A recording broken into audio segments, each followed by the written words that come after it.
Would you date a bus driver? You. Would you date if he owns the bus?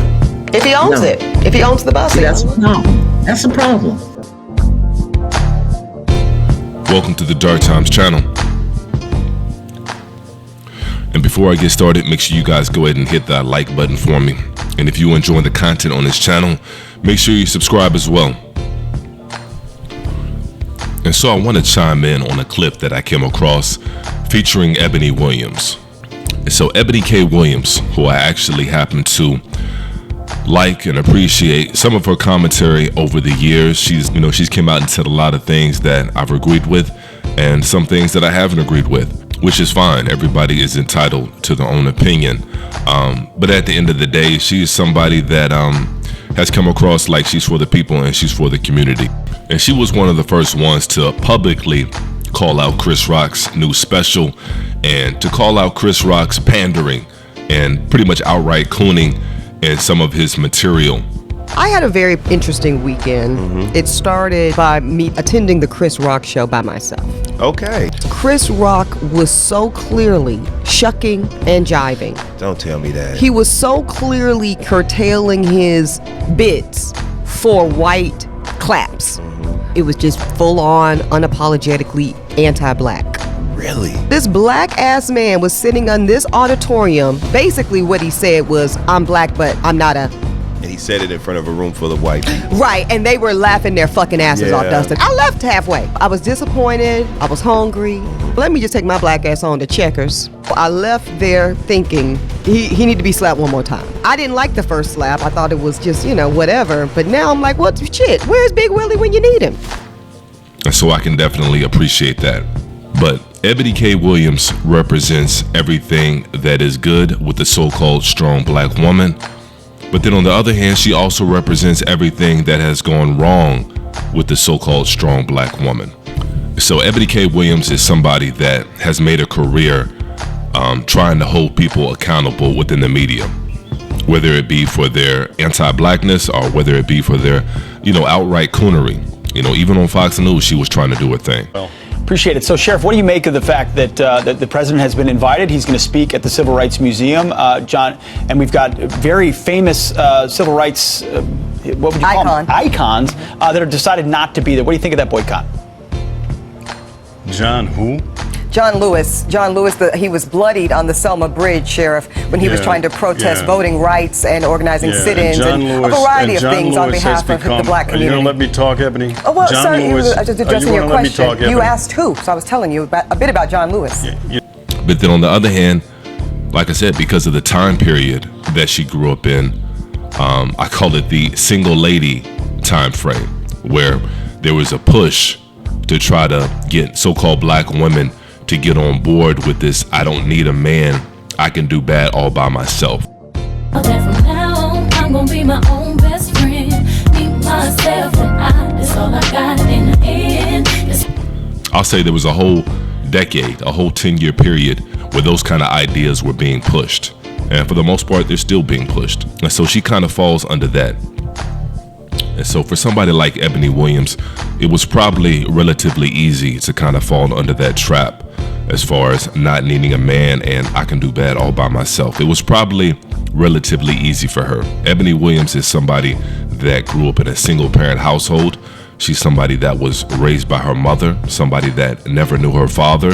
And because she was able to achieve what society deems as success in this life, whether that means having a certain amount of money, whether that means having a certain amount of notoriety, whether that means having a certain amount of degrees, whether that means having a certain amount of letters behind your name, whatever society deems as making it, she was able to do that. And because she was able to do that seemingly on her own, or at least without the help of a so-called black man, she is somebody that is always going to view the so-called black man from a capitalistic standpoint, from the mindset of what can you do for me? What kind of monetary gain can you add to my life? Because let's be clear, women like Eboni K. Williams didn't go to school for 8 years to come away with a law degree to not be put on a pedestal And she's somebody that grew up doing beauty pageants, and her mother grew up taking her to different beauty pageants. And I believe she was runner-up for Miss America or Miss California or one of these places like that. And so she's probably actually an extreme case of a so-called black woman that is not going to settle, or what she deems to be settling for an average, or what people consider to be an average so-called black man. And that's something she's going to make really clear here in a second. I'm going to go ahead and play the video, and then of course I'll come back and chime in. When some of us, quite frankly, feel that the men that are available to us, and I'm talking about across the color spectrum, across the age spectrum, trust me, I've done them all. I bet she They are has. not positioned to protect nor provide because of some of the statistics we just talked about. They're not earning the incomes. They're not having the resources, and some of them are not even showing up in the leadership. Would you date a bus driver? Would you date If he owns the bus, if he owns it, if he owns the bus, See, that's a problem. That's a problem. That's a problem. Okay. Because the standards and requisites, and I'm not talking about him laying on his sofa playing video games all day. I'm not talking about that. But the standards and the criteria that we use to measure men is off for who we are as women and who they are in this society. I would date a bus driver if he loved driving the bus, if he was a man of integrity, if he was good to his mama, if he treated me well. And so there you have it. Eboni Williams is never going to be happy with a so-called black man who works a 9-to-5 or who's quote unquote driving the bus, unless he happens to own that bus. She's never going to be satisfied until she could be put on this proverbial pedestal by people within a dominant society. And truth be told, I don't think she's ever going to be happy. You know, recently she came out and said that she broke up with her boyfriend during the quarantine because he chose to spend time with his children and chose to spend time during the lockdown with his children. And so this is somebody that couldn't see the value in a man that wanted to spend time with his children and wanted to be with his children in the middle of a pandemic, in the middle of uncertainty. So this is somebody that couldn't see a good father and a good father figure when it was right in front of her eyes. And like I said, maybe it's because she grew up without having a father and she doesn't know what that looks like. And shout out to the guest, because she went out of her way to make a distinct difference between dating a man or marrying a man who was employed and happy to be employed, working a square job, a 9-to-5, versus somebody that wasn't trying to work and somebody that really didn't want to work and somebody that just wanted to lay around and be a bum and maybe mooch off of somebody else. And so that's a lot different from, being with somebody that doesn't want to do anything or doesn't want to go anywhere. That's a lot different. And I'm not trying to pick on Eboni Williams. I thought that Eboni Williams would be a good teachable moment.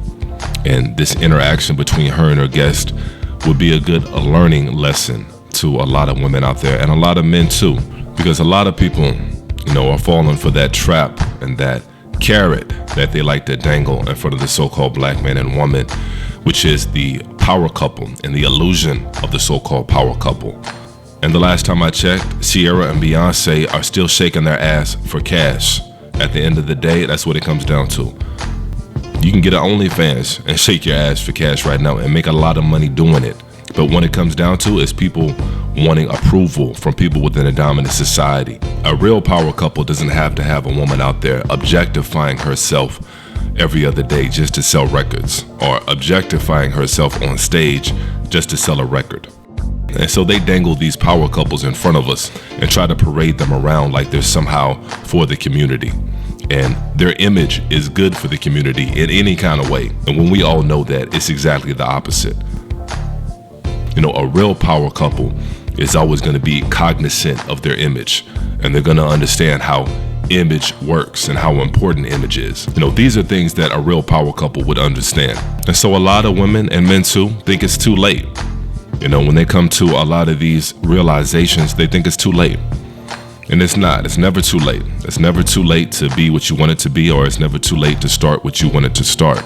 And it starts by being honest with yourself, and it starts by being honest about some of the things that you really want in this life. And most of the time, it's not money and power. I'm not saying anything's wrong with those things, but you have to prioritize. Any of those things that you think that you really want, you can have those things a lot easier, especially if you're building together. And that's not always going to look like what you think it's going to look like. And so I think that's going to be a wrap for me on this particular video. And if you enjoyed the video, make sure you hit the like button and make sure to subscribe to the channel as well. And as usual, peace and chaos.